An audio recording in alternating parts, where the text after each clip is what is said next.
সুবল ৰজাই কৈ গান্ধাৰীক চাই বাছা তোৰ সম ভাগ্যৱতী কোনো নাই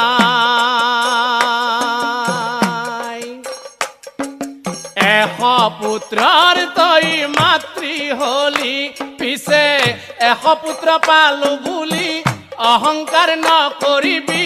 পুত্ৰক লৈ মহাসুখে থাকিবি পিছে পুত্ৰক লৈ মহাসুখে থাকিবি গৃহে এশ ভাতৃ পালি এশ ভাতৃৰ মাজত ডাঙৰ দীঘল হলি উপযুক্ত দৰা চাই বিয়া দিলো পিছে এশ নাতিৰ মুখ দেখিলো